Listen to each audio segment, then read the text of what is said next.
أعوذ بالله من الشيطان الرجيم. بسم الله الرحمن الرحيم. وآية لهم الأرض الميتة أحييناها وأخرجنا منها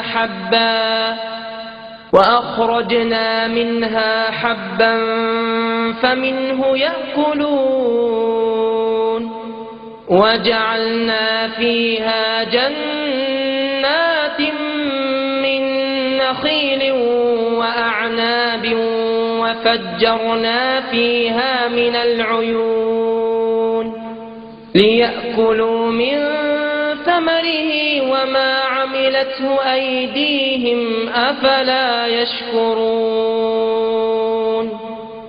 سبحان الذي خلق الأزواج كلها مما تنبت الأرض ومن أنفسهم ومما لا يعلمون. وآية لهم الليل نسلخ منه النهار فإذا هم مظلمون. والشمس تجري لمستقر لها ذلك تقدير العزيز العليم. والقمر قدرناه منازل حتى عاد كالعرجون القديم.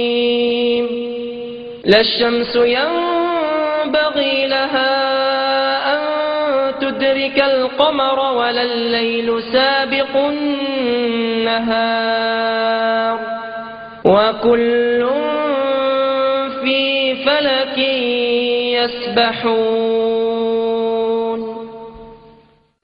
I want to remind you or tell you that this revelation, the Quran, was revealed 1424 years ago to an illiterate. That means a man who had no schooling, a man born in the desert, an Arab, chosen by Almighty God to receive a revelation. A man like Jesus, a man like John the Baptist, a man like Zechariah, a man like Isaac, a man like Ismail, a man like Moses, a man like Abraham, a man like Noah, a man like Adam, alayhi salam, peace and blessing be upon him. A man, a messenger, and a prophet. Now this Quran that he recited is recited by 1.4 billion people in the world and memorized from cover to cover, 6,626 verses, by literally millions of Muslims. Not a few, but millions. And it is the ambition of every Muslim to have a son or a daughter in their life that memorizes this entire book. So it's not a phenomenon, except that this book was memorized and preserved in the life of the one that it received it from God. And in his lifetime, it was memorized and it was retained and never changed and intact until now. Look what it says. I gave you some statistics, and the basis of it was from the Quran. The Quran says, and a sign for them is the dead earth. It is brought back to life, and then from it springs fruits and grains of all kinds which they eat. And we place therein gardens and palm trees and grapevines, and cause them to burst forth therein some springs that come from the ground that man doesn't control himself. And there he creates his industry. that they may eat of the fruit created by God, and their hands have not produced it at all. So will they be grateful? Exalted is he who created all life in pairs. So the Quran establishes that everything in life has been created in pairs, whether plants, whether animals, whether insects, whether fish or bacteria. Has science ratified that everything in life has been created in pairs? Yes. The Quran said that 1,424 years ago. And of course the Prophet Muhammad, peace and blessing be upon him, he wasn't a botanist.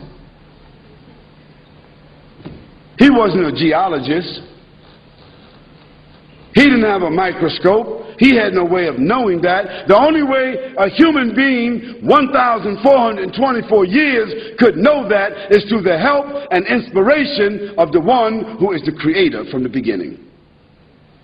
Because that fact that everything has been created in pairs was only discovered 78 years ago, scientifically. And a sign for them is the night that we extract from the light of the day. Now this is the phenomena itself that we have now discovered from going outer space.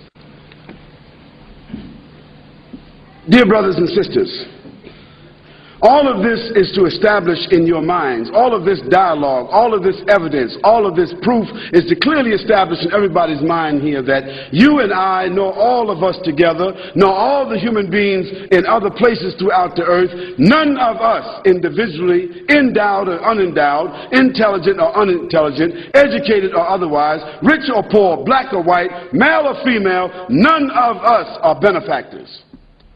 Who's the benefactor? Who's the benefactor?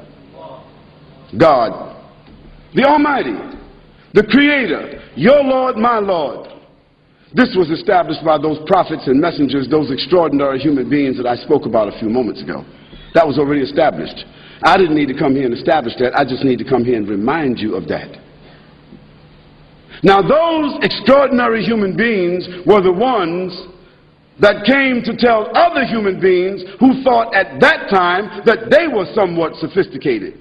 Isn't that, you know, this is unique about humans. At every age, even 5,000 years ago, they thought they were modern.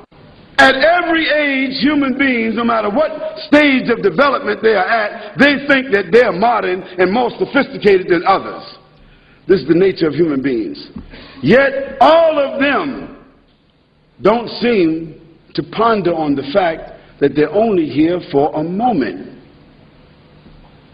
And some of them, during the moment that they're here, they become so arrogant. They begin to say that we are the owners, we are the peacekeepers, we are the organizers, we are the administrators, we are the ones who created ourselves, determined for ourselves, legislate for ourselves and others, and we own everything and we determine everything. Isn't there some people that say that? You're either with us or against. And don't give man a few tools that he can use, a few things that he can throw or some missiles that he can shoot.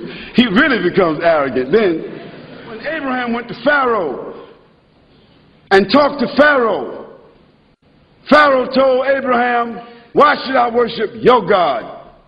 Why? I have command over life and death. Anybody I want to die will die. Anybody I want to live will live. What did Abraham say to Pharaoh?